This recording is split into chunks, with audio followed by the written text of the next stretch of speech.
महिलाओं को अधिकार देने का, महिलाओं की शक्ति का उपयोग करने का वो काम शायद ईश्वर ने ऐसे कई पवित्र काम के लिए मुझे चुना है।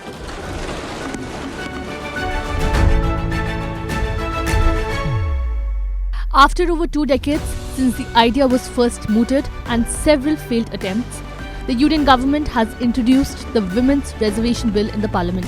The bill aims to reserve 1/3 seats in Parliament and state legislative assemblies for women.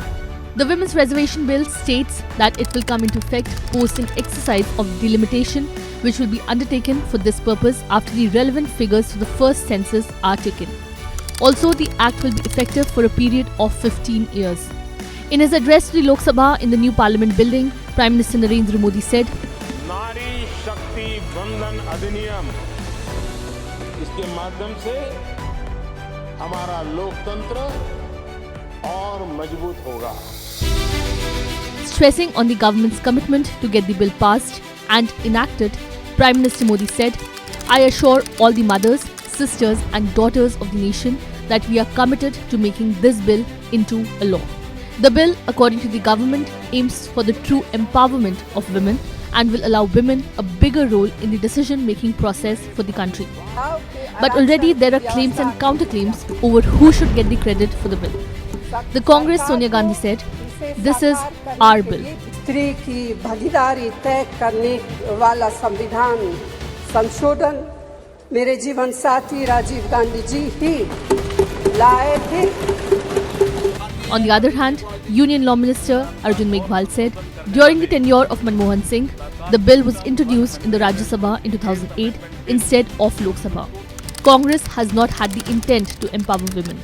The bill later got lapsed after Congress went out of power in 2014. So, what exactly is the Women's Reservation Bill? The bill aims to reserve 1/3 or 33% of the total number of seats in state legislative assemblies and parliament for women. The bill also proposes sub-reservation for SCs and STs within the 33% quota. Reserved seats may be allocated by rotation to different constituencies in the state or union territory. But why is there a fight for credit for the bill? And why has it not become an act in so many years? It was former Prime Minister Rajiv Gandhi who in May 1989 first planted the seed of women's reservation in elected bodies by introducing the Constitution Amendment Bill to provide 1/3 reservation for women in rural and urban local bodies. The bill was passed in the Lok Sabha but failed to get passed in the Rajya Sabha in September 1989. In 1992 and 1993, then Prime Minister P.V. Narasimha Rao reintroduced the Constitution Amendment Bills 72 and 73, which reserved 1/3 or 33% of all seats and chairperson posts for women in rural and urban local bodies. The bills were passed by both the houses and became the law of the nation. Now, there are nearly 15 lakh elected women representatives in panchayats and nagarpalikas across the country. On September 12, 1996, the Deve Gowda-led United Front government for the first time introduced the 81st Constitution Amendment Bill in Lok Sabha. After the bill failed to get the approval in Lok Sabha, it was referred to a joint parliamentary committee chaired by Geeta Mukherjee. The Mukherjee committee presented its report in December 1996. However, the bill lapsed with the dissolution of the Lok Sabha. 2 years later, the Atal Bihari Vajpayee-led NDA government pushed the Women's Reservation Bill in the 12th Lok Sabha in 1998.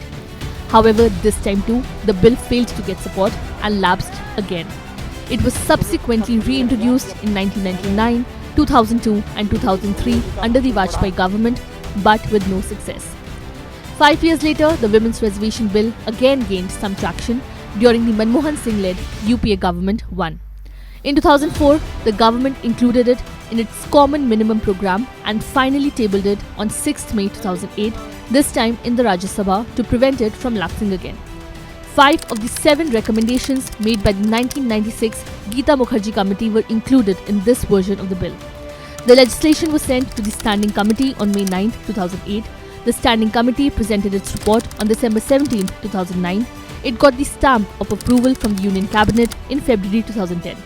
The bill was eventually passed in the Rajya Sabha with 186 by 1 votes on March 9, 2010. However, the bill was never taken up for consideration in the Lok Sabha and eventually lapsed in 2014 with the dissolution of the Lok Sabha. Bills introduced or passed in the Rajya Sabha do not lapse. Hence, the Women's Reservation Bill continued to be active until it was reintroduced in the Lok Sabha again, now by the Narendra Modi government. Why is there a need for the women's reservation in legislatures? The move comes when the number of women candidates contesting Lok Sabha elections has slowly and steadily increased from just 45 in the second Lok Sabha elections of 1957 to 726 in 2019. Women's turnout has also been steadily increasing. 62% of the male voters and 46.6% of the women electors turned out to vote in 1962. Women had left men behind at 67.2% voting compared to 67% by the time of the 2019 polls. Correspondingly, the number of women candidates in the parliament has also risen. However, their share in the Lok Sabha ranks remain low. In the first Lok Sabha, there were 22 women MPs or 4.41% of the total 489. The figure of 78 elected in the 2019 Lok Sabha elections is the highest ever, but it is still only 14.36% of the total. That makes it less than half of the 33% seats envisioned to be kept aside for women by the Women's Reservation Bill. This was all for this video. Thank you for watching.